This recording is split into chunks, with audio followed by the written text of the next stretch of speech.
happy day, happy day, everyone. This is Erica Kesse, a love force with mysterious wisdom, celebrating life. Yes, yes, yes. We are here for how imposter syndrome causes burnout, combat, and thrive. Yes, yes. And we're not going to hold you long. Abby, who usually is here with me, is unable to be here today. So we have a guest speaker. Hello, everyone. I am Chris Calloway. A 13-year-old addressing the lack of communication in families through storytelling and community.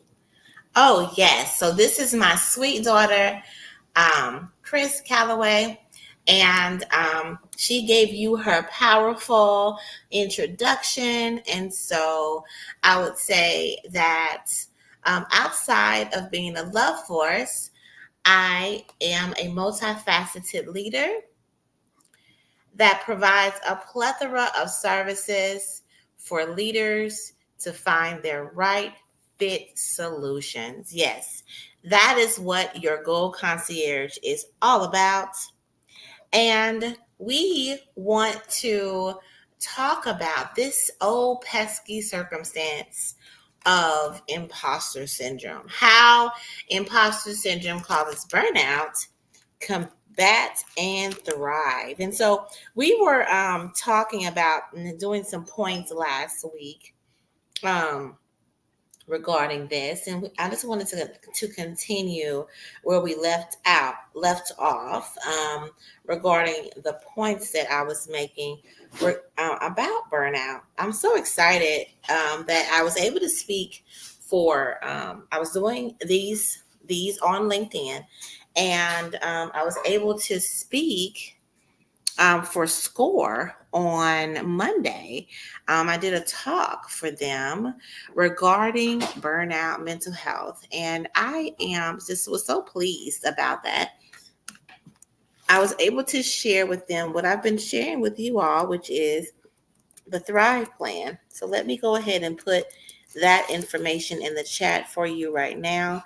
The Thrive Plan. The Thrive Plan is a self assessment so that you can be aware of your conflicts.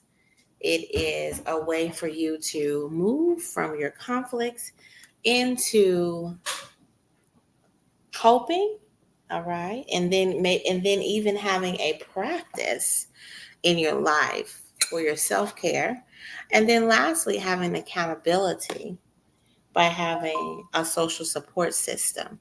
So the three phases of this is my three-step approach of assessment, which is the Thrive Plan I've put out there for you. Then there's implementation, that is implementing your coping skills into your life. And lastly, there is sustainability and having a support system. And so those are the three parts of the Thrive Plan. And I was able to share that with the people during the SCORE presentation. So I want to just reiterate, we have our guest speaker today, and just kind of go back over that imposter syndrome can contribute to burnout in several ways, in the ways of chronic self-doubt, overworking, fear of failure or fear of success, a lack of self-care. And then we have two more points I want to make during our time today. But hearing those four that we just talked about, um, um, what comes up when you hear that these are things that contribute to imposter syndrome? Um, uh, that imposter syndrome contributing to burnout. Those particular things: chronic self doubt, overworking, fear of failure or success, lack of self care. I feel like they're all important and that they all contribute to burnout. And I think another thing to mention is that not only do they contribute to burnout, but they also contribute to just like how you see yourself in the world. Because it makes me think about what's that?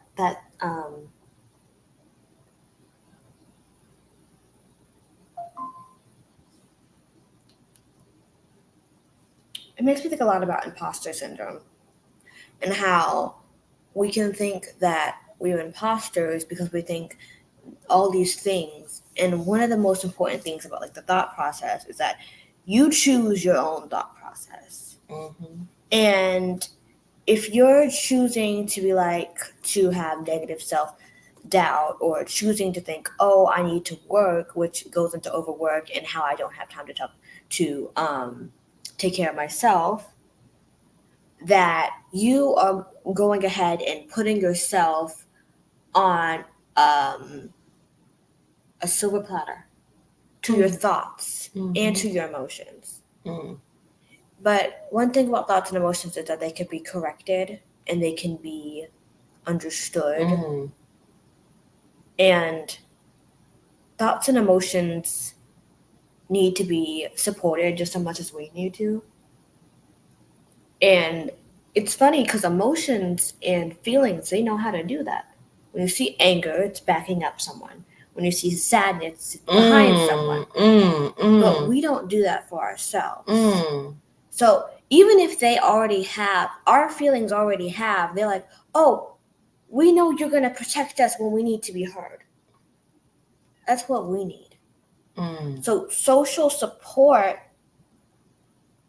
to tell you that to be an imposter, you have to first recognize how first you are a superhero.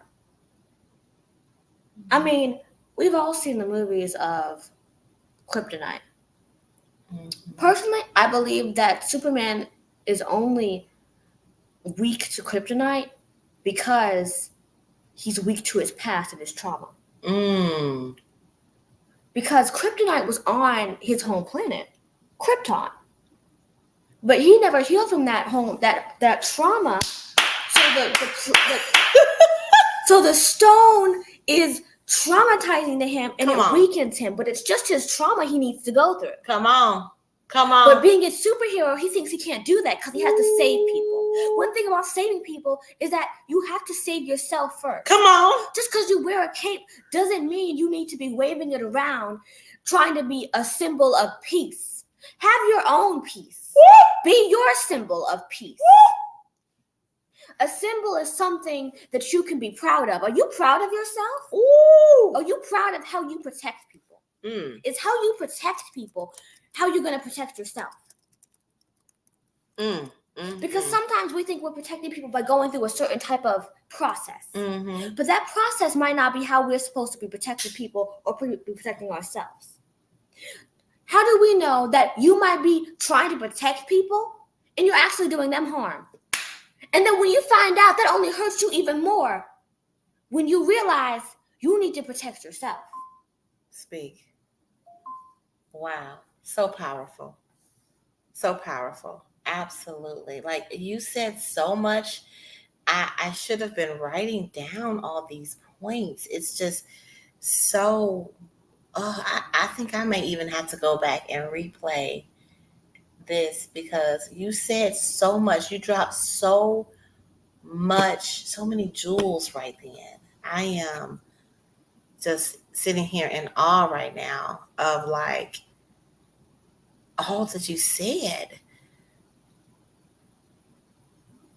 Wow. I'm glad that you brought in the piece here about the trauma and how the reason why you're suffering from imposter syndrome is because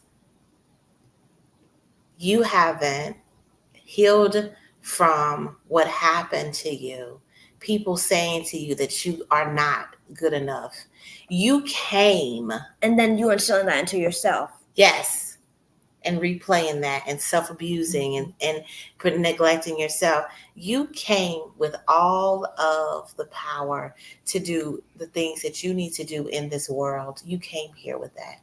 Then conditioning occurred to cause you to second guess it. And that's what imposter syndrome is, a second guessing that you're a natural genius, that you're a hero, that you're Yes.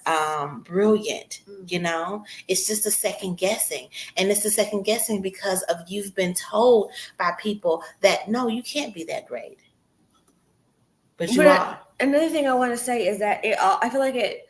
One of the things I used to do in a workshop that we did was we reiterate self-defining things for yourself. And I want to mention that it also goes back, defining things for yourself. Also, you have to understand that someone else's truth is not your truth. Woo! And so if they tell you that you're not good enough, they really think that. They really think that. But listen here, that's their truth. Your truth is that you can be as good as a mountain, as good as God, as good as whatever you want to be as good as. Or you can be splendiferous. Or you can be magical. Your truth is built on your hopes and dreams. What are your dreams? What are your hopes? We all saw whatever superhero, whoever is your superhero in life. What makes you look up to them?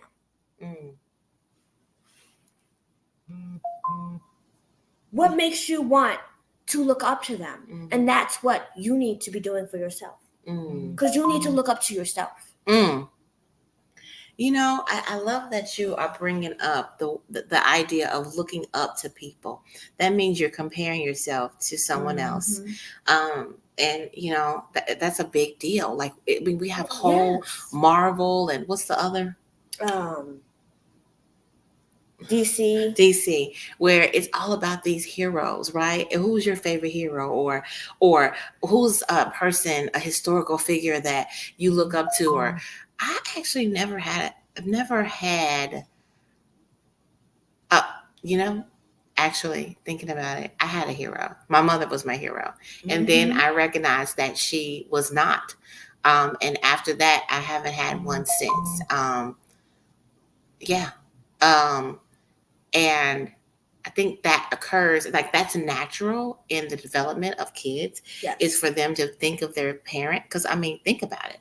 You know, that person is giving you all your needs, meeting all your needs, and they're able to do this and they're able to do that. And, oh, I can't wait to be grown up. I can't wait to be like this person who is so-called, you know, giving me food. Like, you're a hero to me. Like, you give me everything, you give me what I need, right? And so, but when you discover that your parent, and a lot of people haven't discovered this, your parent is actually not a hero. They're a hero in their own right, for in their own lives. Yes. But they're your final boss in your life. Do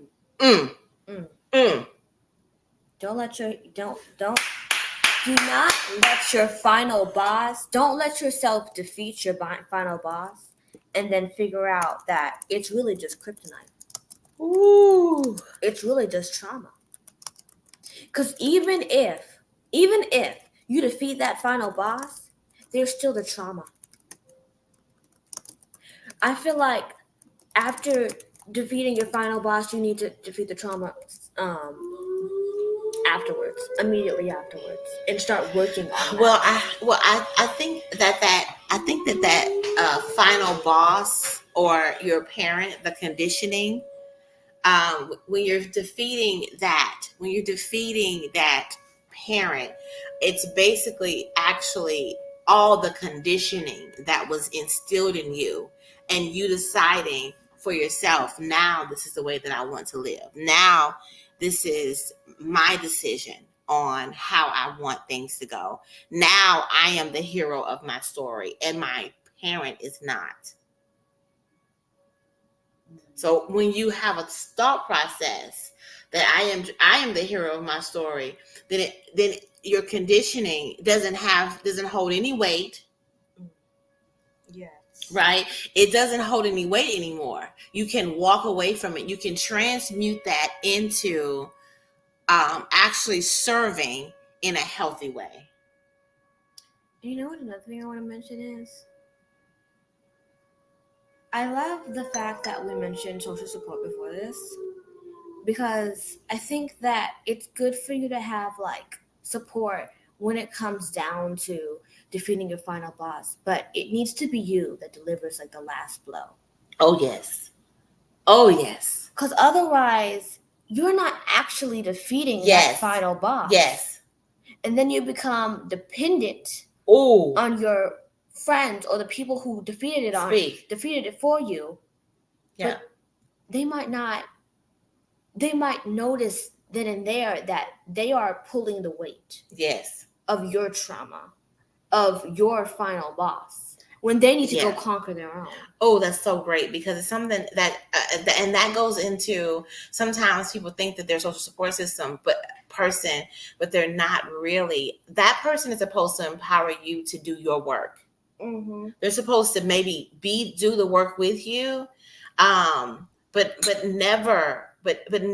you are the one that is supposed to be taking the ownership of the work. Yes. And they hold space for you, but never doing it for you. Because when you do it for people, which is sometimes that's the issue with the final boss circumstances in like families, is that there's somebody who's being enabled by someone else, and they never get past that in order to stand firm in themselves.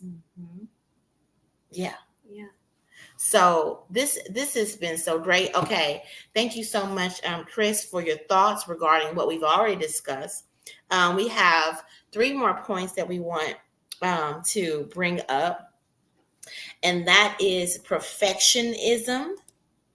And so imposter syndrome often drives perfectionism, which can lead to burnout from unrealistic expectations. So the idea that I want to bring in about this whole perfectionism, and I want to say I talked about this last week, but I think it's so important to bring it up because there are so many people out here who are perfectionists, and they think that that's a bad thing, perfectionists have been given a bad rap for some reason when they should not be. If you're a perfectionist, basically you provide perfection. People who are pursuing perfection or pressuring things to be perfect, they're actually not perfectionists. I think I know why perfectionists get a bad rap. Why? People are not used to perfection. People are used to halfway done things. So when they look at the perfection, they're jealous. They're jealous. Or they'll find something wrong. Yes. But a great way to think about it is, I created perfection, period. Mm-hmm. It is perfection to me, and that's enough. True, yes. It's perfection to me, and that is perfection, because perfection is what? Subjective.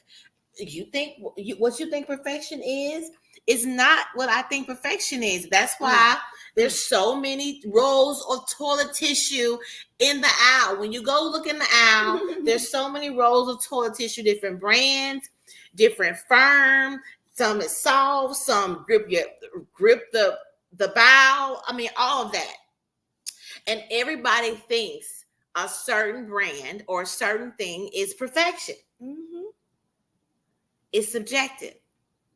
So moving forward, if you're out here saying I'm a perfectionist, then you already create perfection. If you say I am allowing my perfectionism to have me to have anxiety and it making me procrastinate, that's different.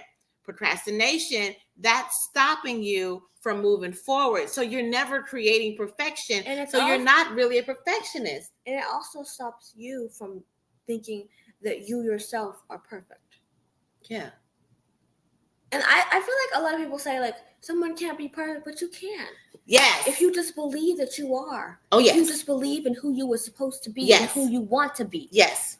That is perfect. Oh, my goodness. You know what? Perfect. That people people give that a bad rep too. Like they say not to say that you're perfect. But what if you just go ahead? What, like, how is that going to harm anybody? Hurt you? How does that hurt That's you? That's not going to harm nobody for you to say, I am perfect. Because actually I have an affirmation that I set up, and I said that. And when I first said it, I didn't believe it. But the more that I said it, the more that I believed it. And it is, I am whole, perfect, strong, powerful, loving, harmonious, healthy, wealthy, happy. And you know what? I feel like when I first started saying that, when I had my home fire and I lost my dog and I lost my husband and I had 2 car accidents. Yes, I started saying this. I am whole, perfect, strong, powerful, loving, harmonious, healthy, wealthy, happy. And guess what? That's what I am. Serious. I can't wait for you to make that journal. What journal? You said you were going to make a journal. What journal? A Thrive journal. Oh my goodness. No, you suggested me to do that. You suggested that I do that. And I'm on the bandwagon yet. Okay. There's a keyword there, yet. Man, I love doing these with you. My sweet girl. Oh my goodness. It's making me want to do Incubate to Thrive again? Incubate to Thrive with you. Yeah. I'm gonna put in the link for you all to go and check out Incubate to Thrive. So Chris and I have done we have a podcast called Incubate to Thrive. And we chat and we interact, and it's actually a video so you can see us. And we'd love to have you tune in, love to have you subscribe. But, okay, that was the first point. Okay, that's the first point. All right. The next point is isolation. Imposter syndrome can make you feel like you're alone in your experiences, leading to social isolation and burnout. Okay, I see you don't put your arm up in the air. Yeah, what's going on?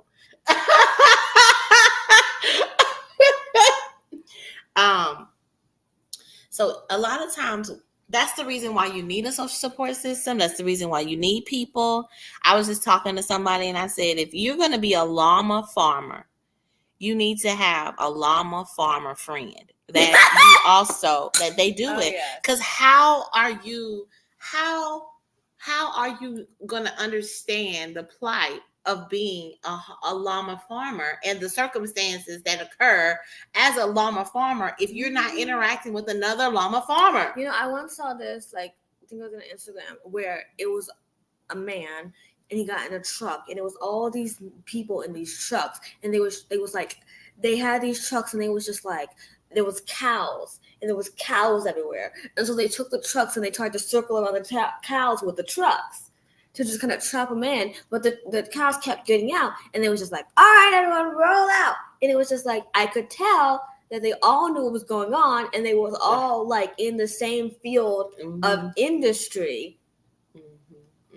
And it just showed, it was okay, well, we're gonna get these cows either way, right? Because we have each other, right? And we have these big old trucks. Yeah, we have a system to this. We have an understanding, like this inside language, this inside understanding, because that's what I do. People who every craft, every hobby, every career, every culture has its own way, and so it's important to have yourself affiliated with others and not isolate yourself, because that's a way for you to combat imposter syndrome, is to have other people that you're interacting with. So what were you going to say about isolation? I was going to say that I was once diagnosed with major depressive disorder, and I don't know if any of you know this, but being depressed, it just takes a lot out of you. And that can cause burnout. And so being depressed and burnt out are two things that both can stem from isolation. Yeah. And one thing that like isolation can cue is kind of like, I feel like isolation is like a weapon that's always changing.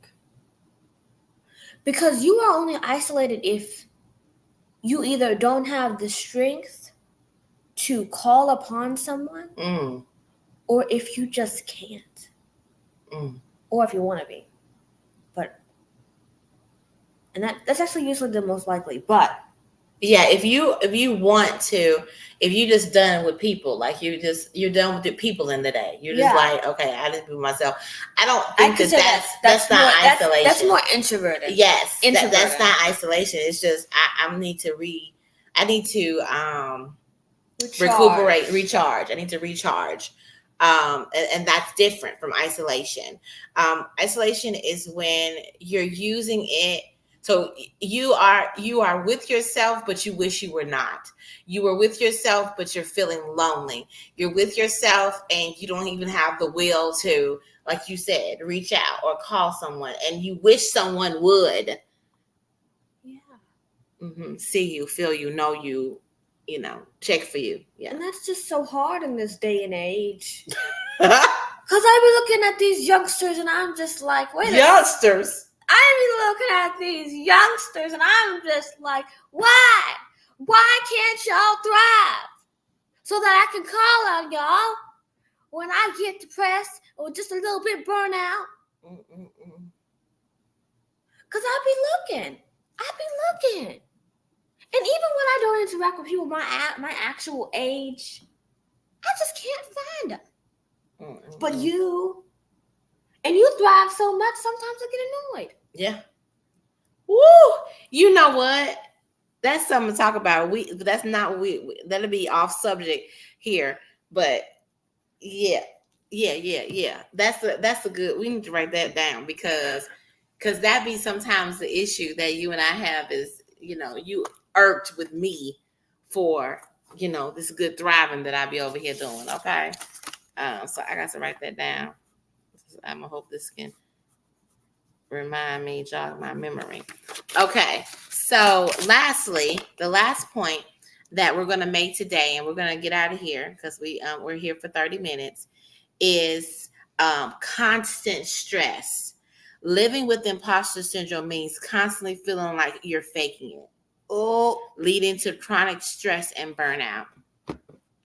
Well, first I feel like people can think they're an imposter, but they gotta first figure out, if you're gonna think you're gonna imposter, what are you faking? Yeah, what are you faking? Yeah, what are you faking? It's so funny. What could you do that could possibly be fake? People don't even ask that question. Exactly. They'll be sitting there thinking, oh, I'm a fake. Oh, I'm a fraud. But what are you faking though? Like, because ain't nobody do it like you do. And so those are great questions to ask, because basically when your mind is saying something like that, you're fake, then you're supposed to stop and ask yourself questions to prove that right or wrong. So then I'm a fake. Okay. How am I faking? What am I faking? How am I faking? Well, if you can't come up with an answer, then the thought was irrational. Yes. It was irrational. And it's okay to have that thought. You just don't have to jump on the bandwagon. Yeah. And keep going down that road. I'm a fake road. Why are you going down the road when you haven't even that ain't true? And I think it goes back to like how people like to self-diagnose themselves. Be like, oh, I'm a fraud, I'm a fake,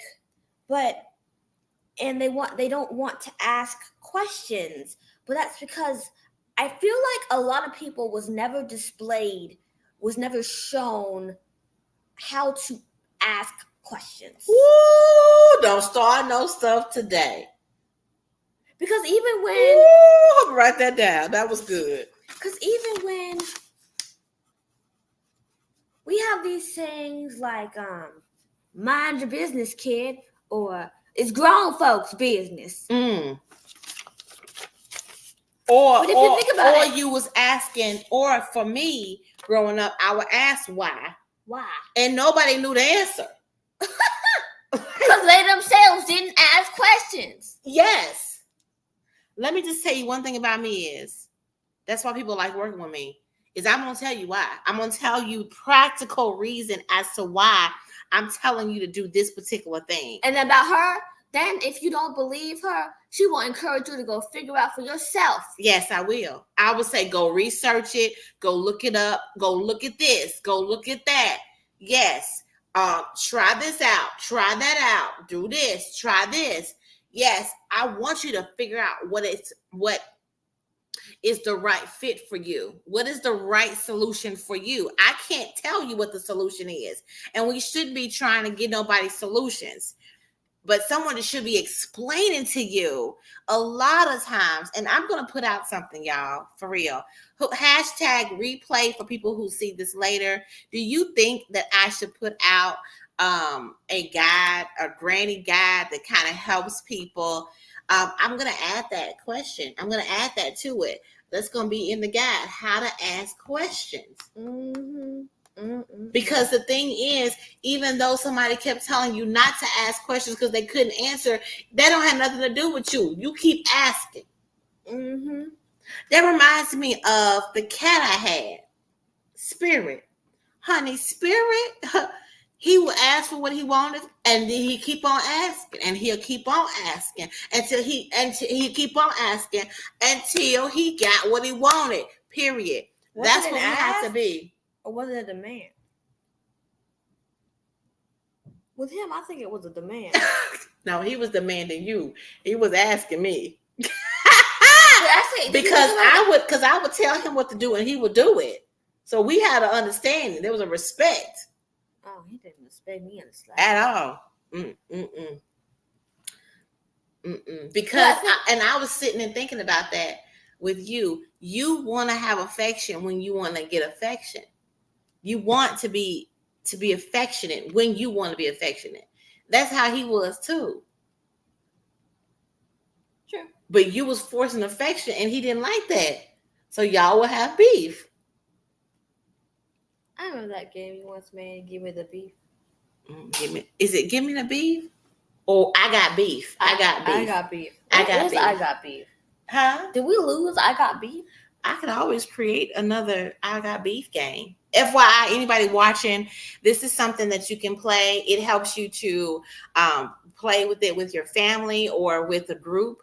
It's called I Got Beef, where you have a board. You create like a board game, and you have a die that you roll, and you go around, and if you land on one of the spaces that has a beef on there, it's like a piece of steak that's on there.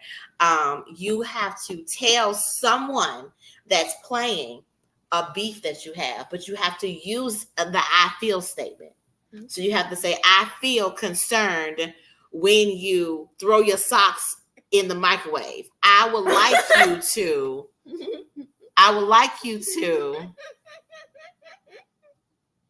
at least let the socks be clean. You know what I'm saying? Like, because I feel a lack of respect with you putting these dirty socks in the microwave. You know what I'm saying? So you can share. I was just coming up with something silly. But that's what you play. And then, so the person that actually shares a beef gets a jewel, okay, that goes on there. So we have, you get a pipe cleaner, and you have like little beads that you put on the pipe cleaner.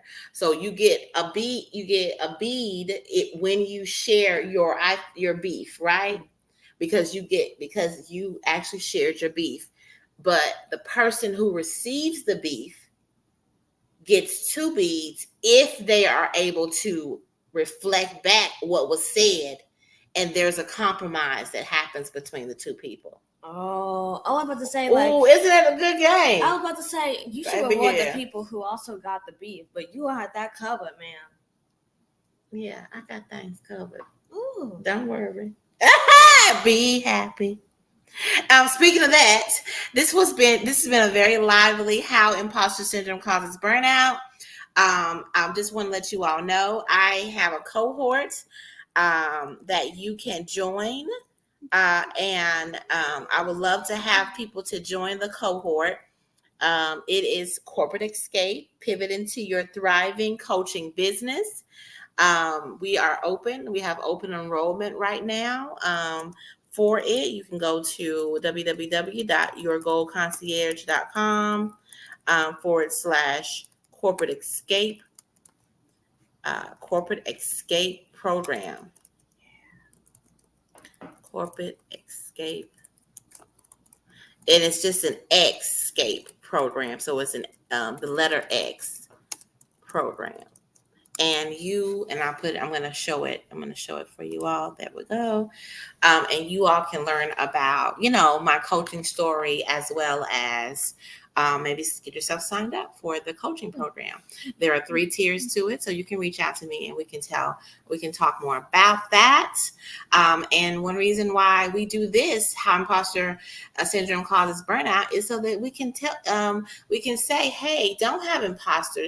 Don't keep yourself locked up in circumstances that are not the right fit for you, toxic work environments or situations like that. Take your expertise, take your brilliance, and pivot into your own coaching business, or just pivot out of unsafe circumstances. All right. So you all have create an amazing. Actually, what I want to say is, you all create a thriving rest of your day. Bye-bye, everyone. Bye.